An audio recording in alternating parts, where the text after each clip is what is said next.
Good morning, everyone. Welcome to Orange Coast Unitarian Universalist Church on Zoom. We respectfully recognize that our church property rests on Achiman and Tongva land. My name is Catherine Osborne, and I'm your worship associate today. I'm joined by Beth Syerson, our Director of Music Ministries, and welcoming you this morning. Reverend Judy, our Director of Religious Education, already held classes for the children earlier this morning, and she'll offer one for our youth after the service. Our minister, Reverend Sian Wiltshire, is not leading the service today, but she does have a message for you.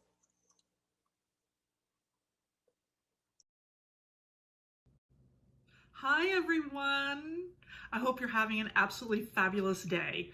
I know you're going to have an absolutely fabulous, wonderful service.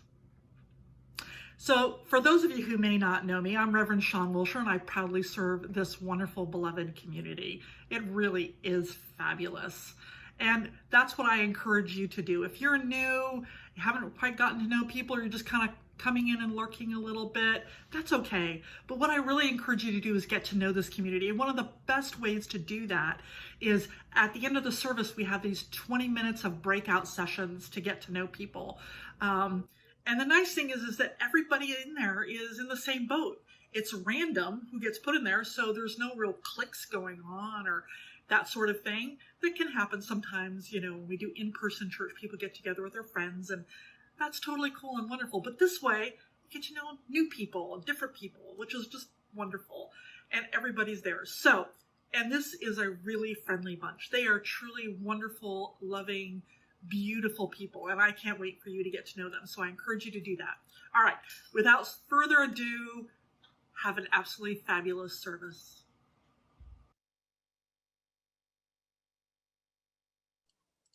Today, our special guest speaker is Reverend Rick Hoyt-McDaniels.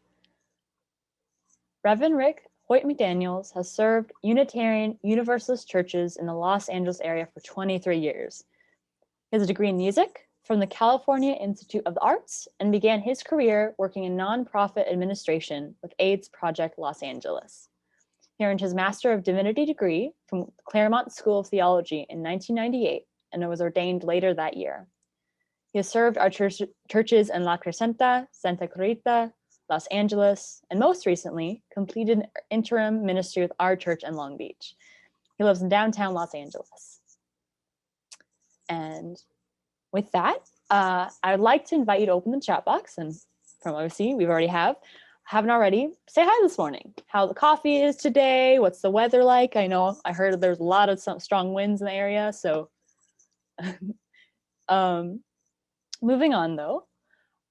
As Unitarian Universalists, we have many different beliefs, but we are one loving community. We are bound together, not by a common set of rules or beliefs, but rather a covenant. A covenant is simply a promise that whatever our beliefs, we accept one another and encourage each other in spiritual growth. We affirm that all life has inherent value and that all existence is interconnected. We strive for justice and compassion in our deeds and relationships, and we're committed to creating a welcoming community without regard to the traits that sometimes divide people. And on that, I would like to extend a special welcome to visitors. If you are seeking a spiritual home, we hope that you'll find it here, even if just for today's service. After the service, though, like Reverend Sian said, we will be placing everyone who remains into Zoom breakout rooms for 20 minutes of coffee and conversation. Everyone is welcome to join in, and it's a really good way to get to know people in the congregation.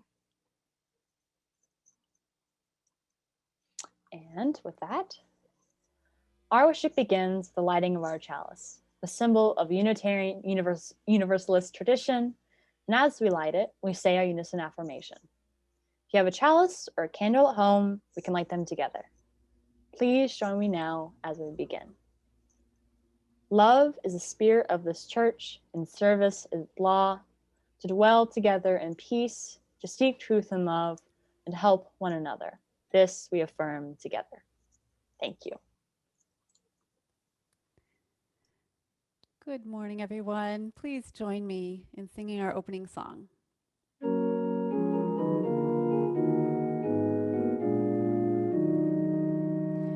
Once to every soul and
Good morning, everyone. It's so good to be with you. I call us into worship with these words from Robert Collier. These are words to a hymn from our hymnal, number 35. I'll read them to you. Unto the temple, Lord, we come with thankful hearts to worship thee and pray that this may be our home until we touch eternity.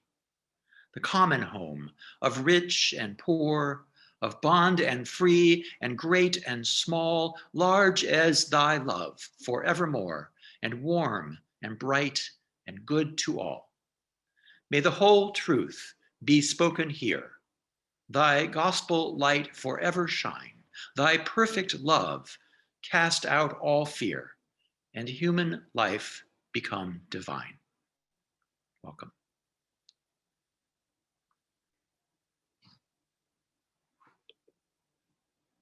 On justice, on truth, on peace, O peace. On justice, on truth, on peace, O peace. On justice, on truth, on peace, O peace. On justice, on truth, on peace, O peace. On justice, on truth, on peace. On justice, on truth, on peace.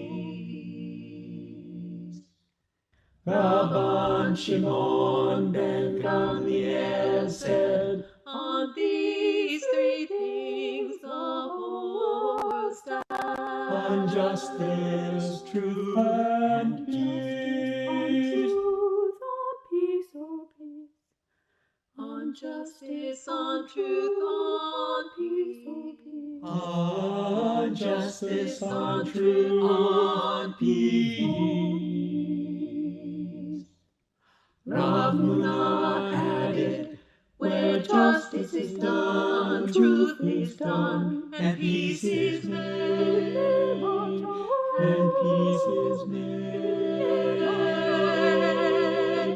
Hine ma tov u'manahim, shevet achim gam yachad.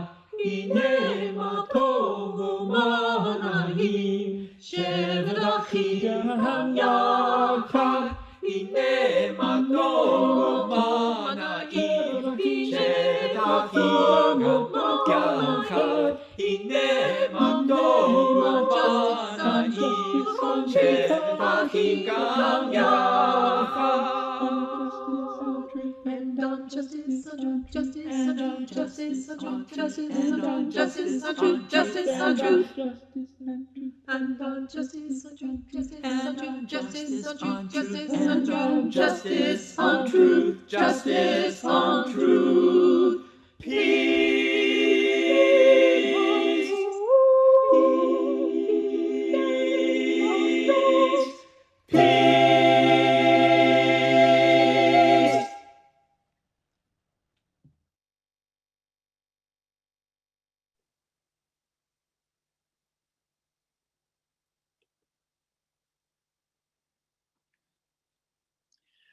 For our reading this morning, I want to share with you just an excerpt from an article that was published in the Washington Post just a couple of weeks ago.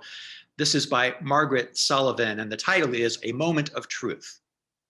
She writes this: the words spoken on the Senate floor over the past few days were almost innumerable, but the ones that stayed with me through the second impeachment trial of Donald Trump were among the very first ones uttered.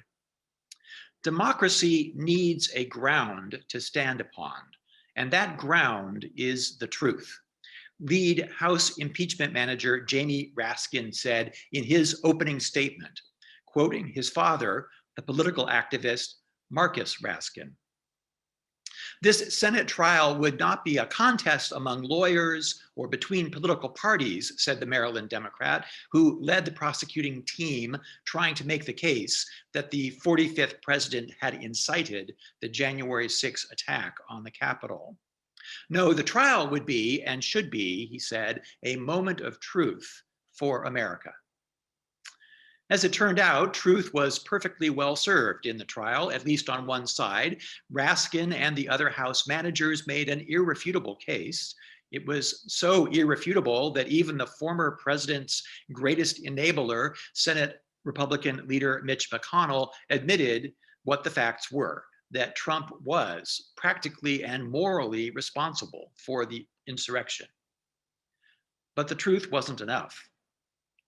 It should be no surprise. After all, one of the hallmarks of the Trump administration, along with a penchant for cruelty and an endless font of self-dealing, was the lying. Words of Margaret Sullivan.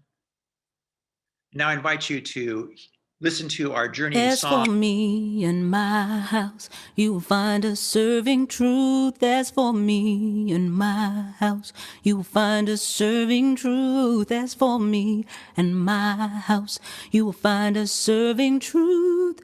Truth for all right now. As for me and my house, you will find us serving peace. As for me and my house, you will find us serving peace. As for me and my house, you will find us serving peace. Peace for all right now. As for me and my house, you will find us serving love. As for me and my house, you will find us serving love. As for me and my house, you will find us serving love. Love for all right now. Let there be peace for all right now. Let's speak the truth to all right now.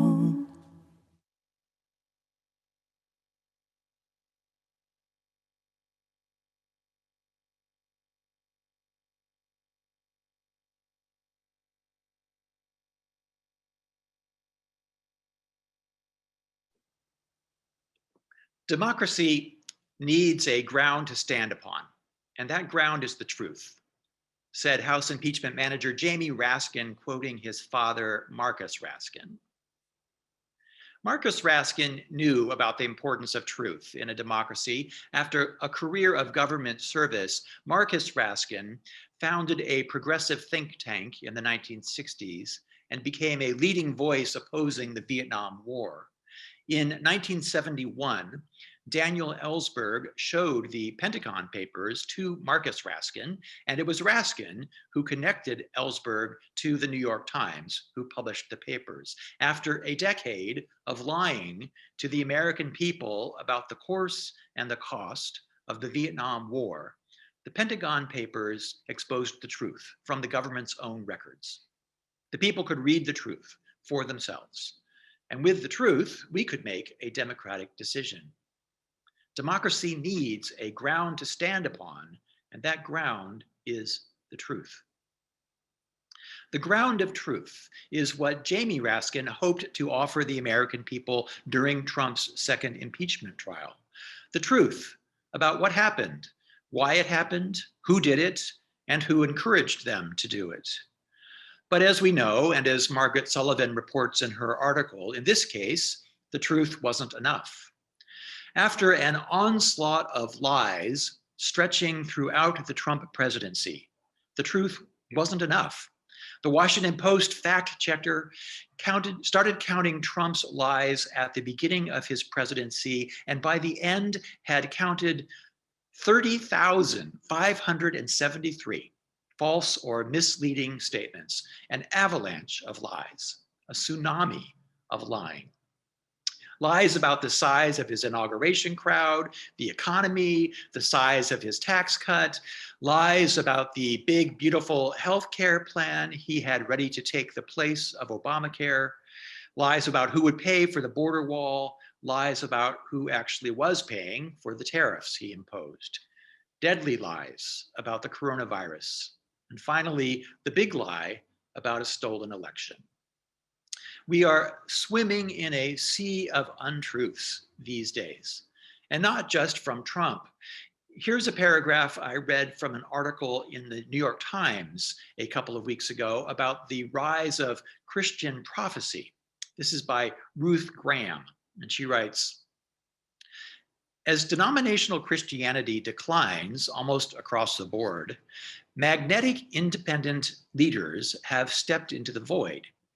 There's this idea that you can't trust anybody except these trusted individuals, said Brad Christensen, a sociologist at Evangelical Biola University. It's a symptom of our time. People don't trust institutions. And people think that all mainstream institutions are corrupt. Universities, science, government, the media, they're searching for real sources of truth. The result is that many congregations are awash in misinformation. Almost half of Protestant pastors frequently hear members of their congregations repeating conspiracy theories about current events, according to a survey released last month. Congregations are awash in misinformation. Brad Christensen says that people don't trust institutions and that they're searching for real sources of truth.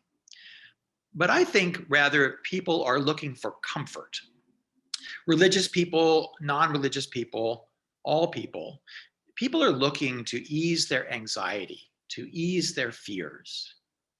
As we live through a global pandemic, as we face a world of new technology with capacities and dangers we haven't mastered yet, as we face climate change now regularly causing present-day environmental disasters, wildfires in California, that snowstorm in Texas last week, as we face a rapidly shifting cultural landscape, confronting people with moral questions they'd rather not have to examine. People are feeling unsettled, and they're looking for certainty, for order, for the familiar. What they're not looking for is the truth, because the truth hurts. Better to turn to folks who will tell you what they want to hear. Christian prophets, Trump, or your like-minded friends on the internet.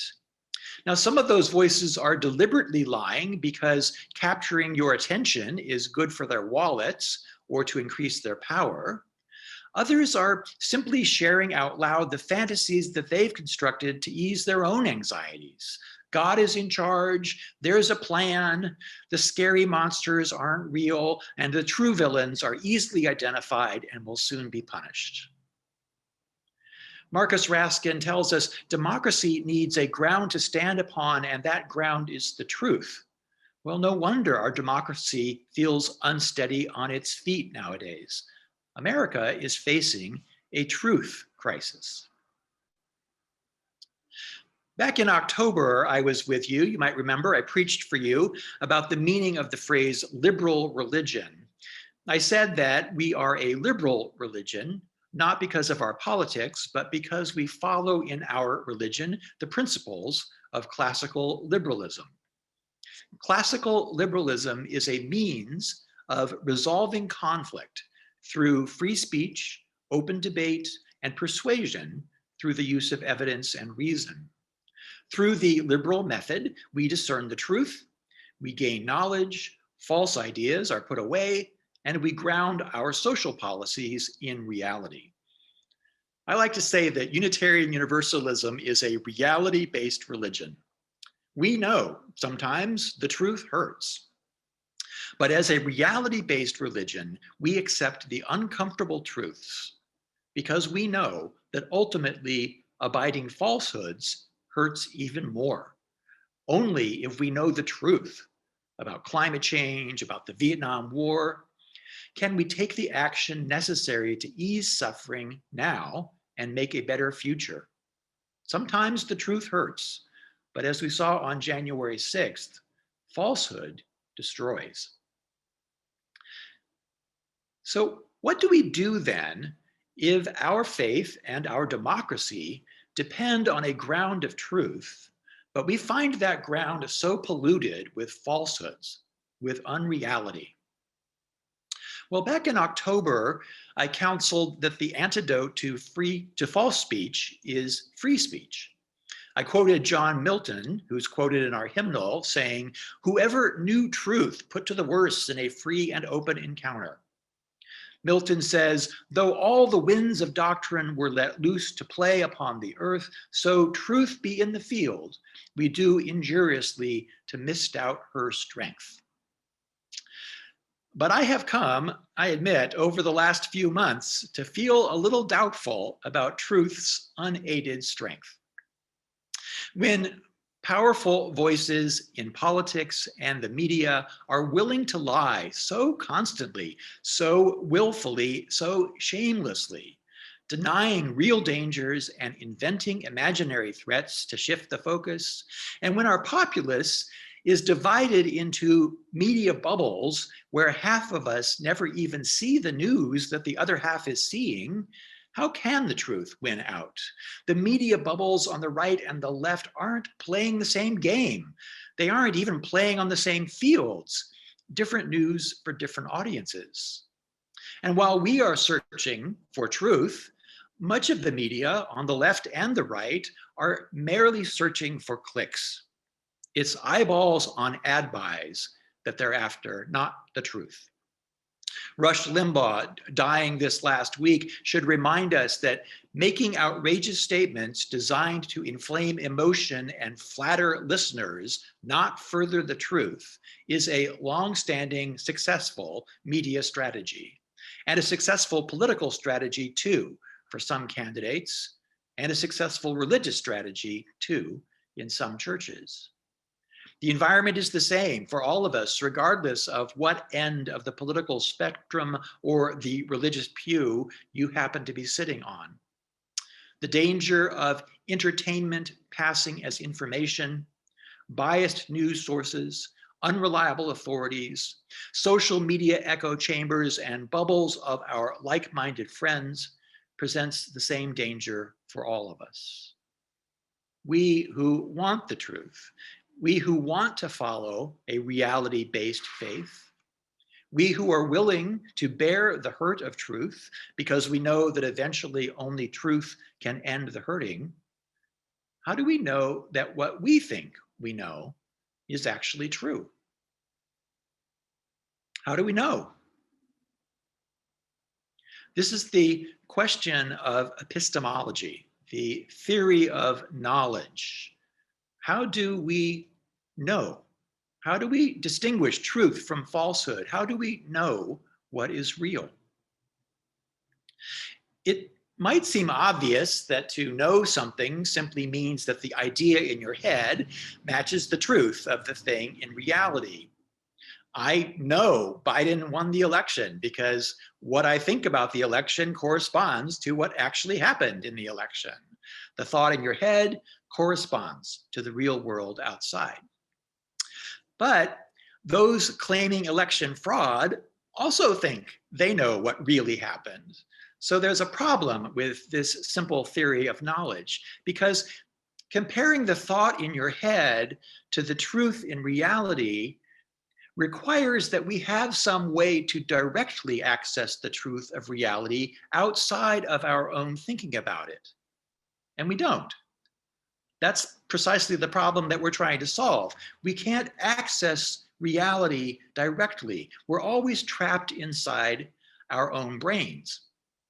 Even if we could examine the ballots themselves, all we would be comparing are two different mental pictures of reality, both of which are constructed in our brains.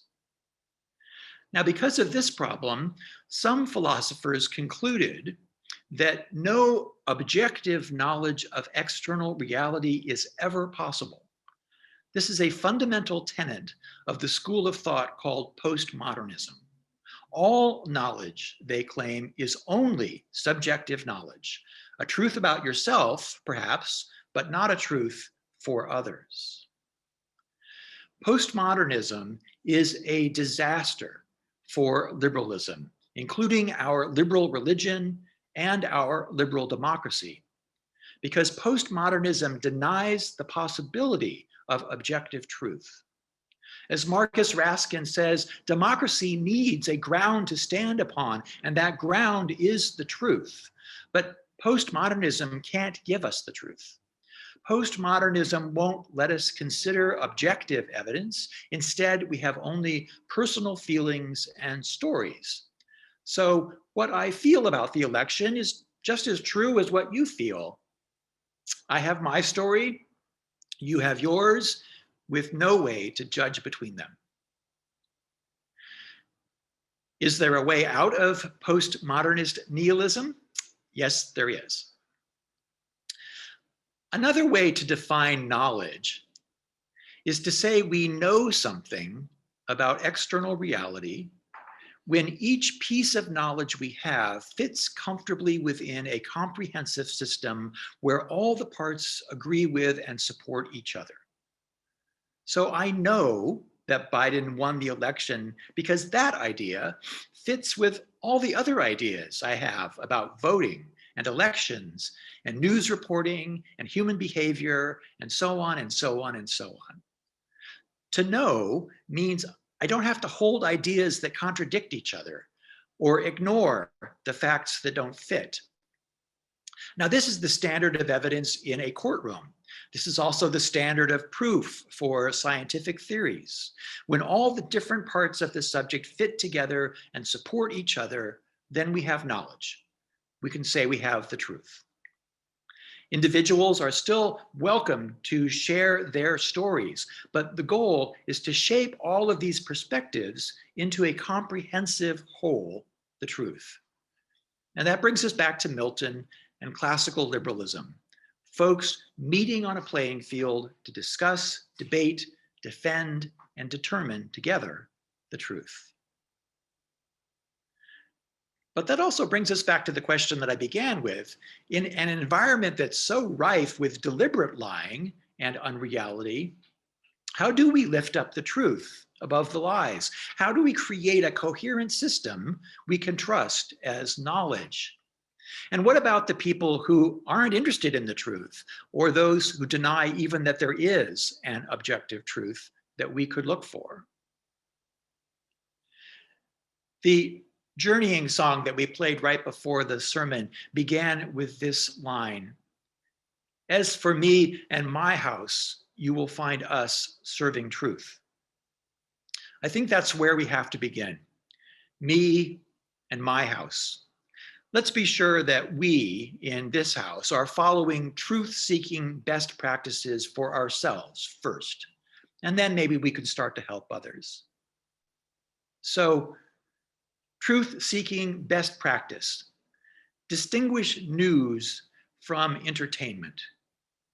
You can listen to their radio show if you like, or read their clickbait articles if you want to, but understand that a story's value as entertainment does not equal its value as information. Some people are actively lying to you because it increases their power or their wealth or both. Be savvy. Usually the truth is complicated and morally ambiguous. If a story is presented as simple or as simply good versus evil, it's probably designed to excite your passion rather than enlighten your understanding. Truth-seeking best practice. Distinguish facts from opinions. Editorial columns can help us understand complicated stories, but editorials are personal statements, not shared truth. I read, as you heard this morning, the New York Times and the Washington Post, whose editorial pages lean to the left, and sometimes that bias creeps into their news articles also. So I try to create balance for myself. How are other news outlets reporting this story? What does a right-leaning columnist have to say about this story? Are they presenting evidence for their argument or only sharing personal testimony? Truth-seeking best practice. Be your own authority.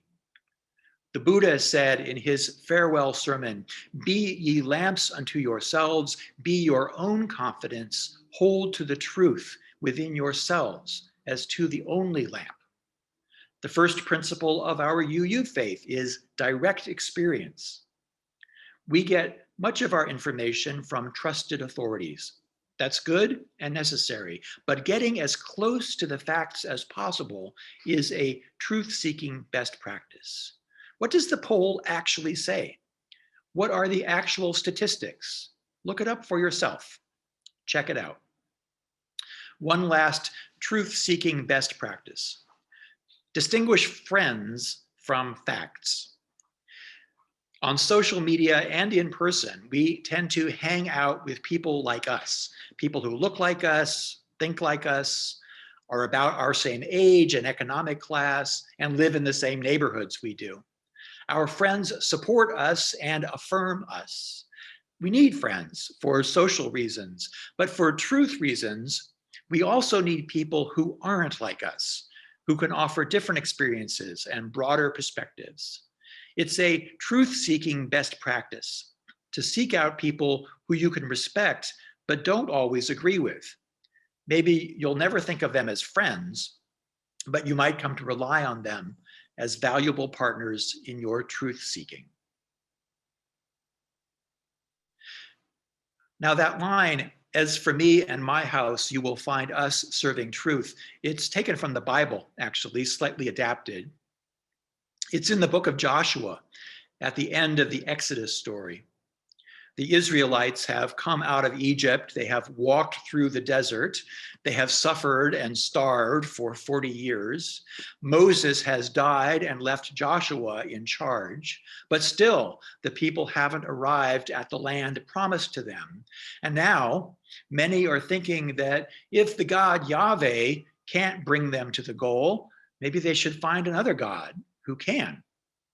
So Joshua says this, "But if serving the Lord seems undesirable to you, then choose for yourselves this day whom you will serve, whether the gods your ancestors served beyond the Euphrates or the gods of the Amorites in whose land you are living.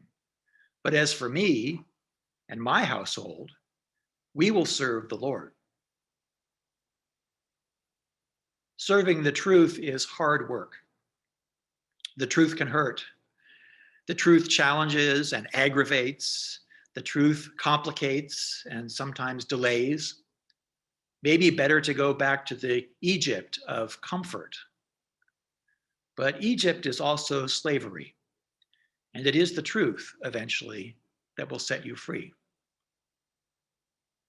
We began our worship this morning singing hymn number 119. Once to every soul and nation comes the moment to decide in the strife of truth with falsehood for the good or evil side. I'd say the need to decide comes more than once. Actually, it comes many times every day. Let us be the people who choose the truth again and again and again.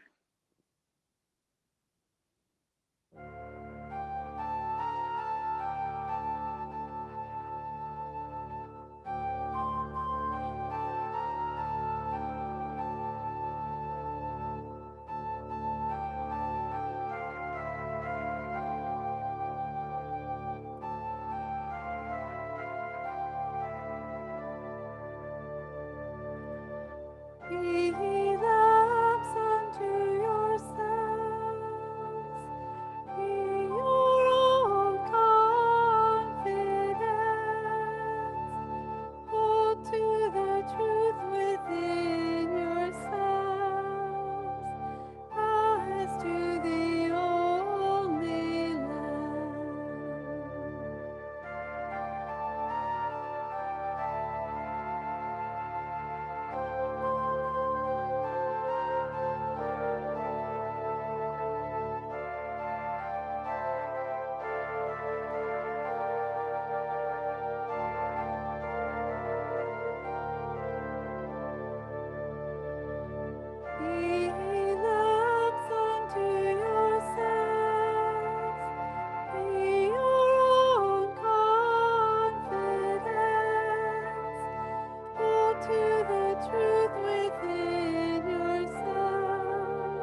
All right.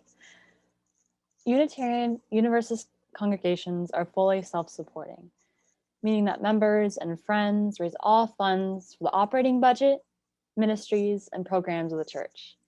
We're ever grateful for your gifts of time, treasure, and talent. OCUUC amplifies that spirit of generosity by sharing one half of the plate we receive with an organization that shares our values. This month, we are supporting the Wetlands and Wildlife Care Center. It is dedicated to release of sick, injured, and orphan native wildlife. The mission statement at WWCC is to educate the public about our impact on the environment and mitigate the impact through care and rehabilitation of native wildlife. To help the truth and change become our own reality, let us support this organization. Thank you. And on supporting, there are multiple ways in which you can support the church and this organization. You can mail a check, you can go through our website, you can use an app called Give Plus, or by texting. The choice is yours. All information is on our website should you need it. As always, thank you for your generosity.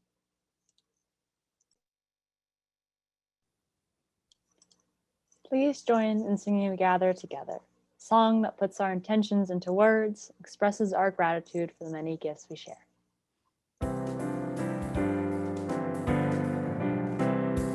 Gather together, we gather as one. For peace, love, and justice for everyone. We give from our hearts to show that we care.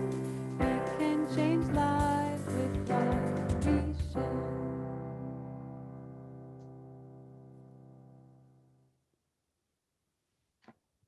Good morning, everyone. Now is a time when we honor the important events of our lives. You are invited, one and all, whether you are a member, friend, or visitor, to participate in our weekly ritual of joys and sorrows. Perhaps you come here today holding something close to your heart, moments from the last days or hours that have struck you at your core. If you'd like to honor such a profound joy or sorrow, you are invited to do so. You can do this by lighting a candle at home. It's a wonderful way to honor what you hold in your heart. If you'd like to share your joy or sorrow with the congregation, you can write it in the chat. Let us take a few moments in contemplation as Beth plays some music, and then I will begin reading the joys and sorrows out loud. Please forgive me if I miss a joy or sorrow.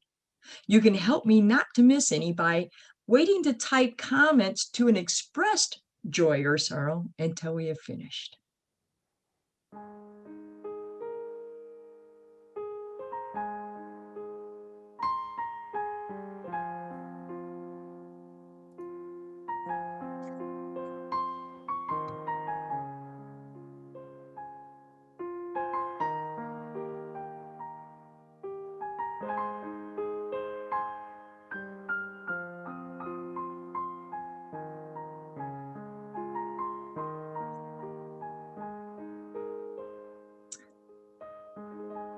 Lori K has a joy. Thank you, Reverend Rick.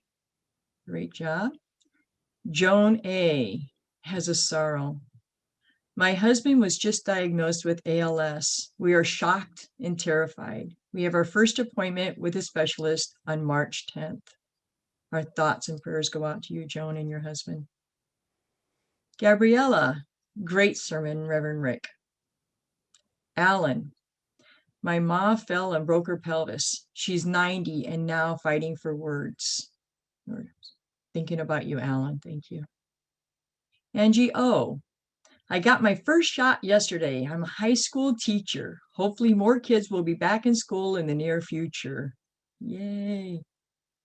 Margaret P, grateful my husband and I are receiving our vaccines and that my son in Austin got through the Texas freeze, power blackout, and water boil. Oh, it's true. Sunny H, I got my vaccine last week, feeling good. Great. I have one that was emailed to us from Sarah J. Candle of hope for her niece who had an emergency C-section at 33 weeks on Thursday. Also, prayers and good thoughts to Sarah, as she is out sick today.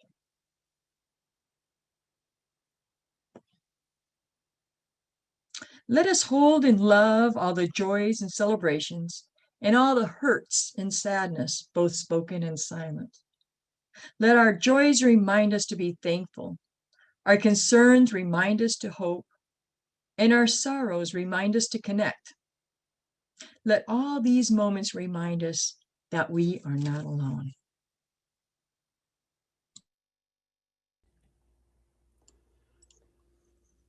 Let us join together as we extinguish the flame of our chalice and say together, we extinguish our chalice, but not the light of truth, the warmth of community, or the fire of commitment.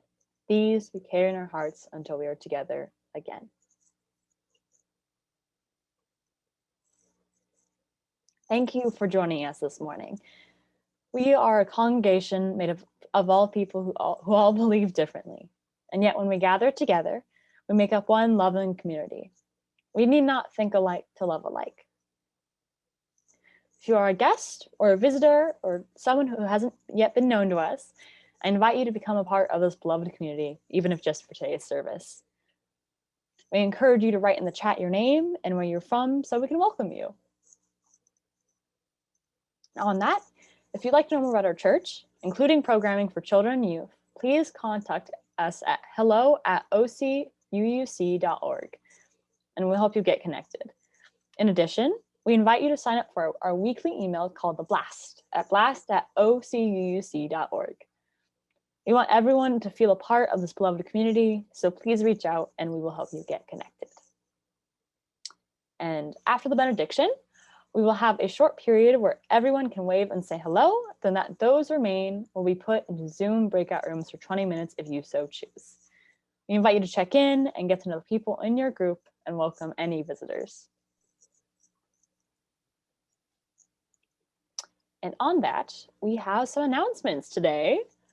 All right, so a new exciting thing we have going on, we have a writing club. It meets monthly, and see on the screen, you probably see, there's email to sign up for it. And for updates and discussion, you can check out the Facebook group that's on there. I highly suggest checking it out because that sounds super cool. I'm a writer myself. And we have some of our usual things. We have fiction group on Monday at 7:30 p.m. We have social hour Friday, 5 p.m. And I suggest all of y'all to check these out. These are really cool, and I hope you check these things out.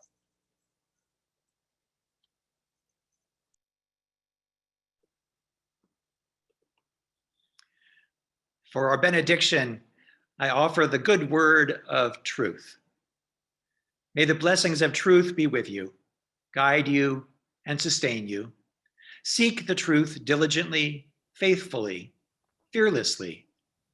And may we all, empowered by the truth we discover, turn truth to knowledge and knowledge to power, and power to the creation of a world of peace and love and justice for each and for all. Amen. Please join me in our goodbye song. Be safe, be well, you mean the world to me. Be safe, be well, you mean the world to me.